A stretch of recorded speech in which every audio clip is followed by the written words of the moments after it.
Pteridophyta. Kata tersebut diambil dari kata pteron yang berarti sayap bulu dan phyta yang berarti tumbuhan.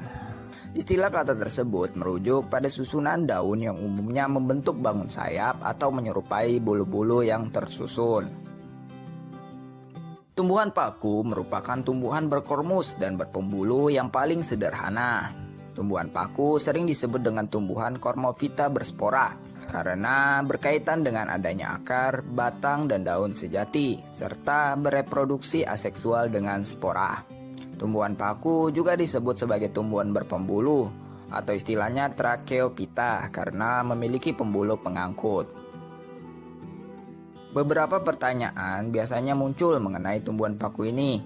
Sahabat Gen pasti bingung kan untuk menentukan batang sesungguhnya pada tumbuhan paku ini? Kalau sahabat Gen menunjuk bagian ini sebagai batang, maka sahabat Gen kurang tepat ya menjawabnya. Batang tumbuhan paku itu terletak di dalam tanah. Namanya adalah rizom. Pada rizom ini akan muncul akar serabut yang berupa rambut-rambut halus dan tangkai daun. Tangkai daun inilah yang tampak di atas permukaan tanah yang sering kita anggap sebagai batang. Oke, berdasarkan ukuran, daun tumbuhan paku terbagi menjadi dua macam, yaitu mikrofil yang diibaratkan sebagai daun kecil di mana tidak terdapat tulang dan tangkai, dan makrofil yang istilahnya daun besar. Sedangkan berdasarkan fungsinya, daun tumbuhan paku terbagi menjadi dua macam, yaitu sporofil yang menghasilkan spora dan tropofil tidak menghasilkan spora. Ibaratnya daun ini hanya untuk fungsi fotosintesis.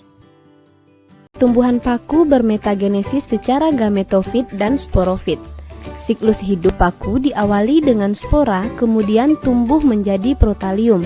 Protalium akan menghasilkan gamet jantan atau antheridium dan gamet betina atau archegonium.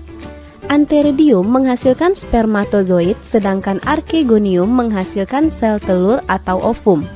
Fase dari spora sampai ke spermatozoid dan sel telur disebut fase gametofit. Spermatozoid dan sel telur mengalami fertilisasi menghasilkan zigot. Zigot membelah dan tumbuh menjadi tumbuhan paku. Tumbuhan paku membentuk sporangium. Fase dari zigot sampai ke sporangium disebut fase sporofit. Fase sporofit merupakan fase paling dominan dalam daur hidup paku.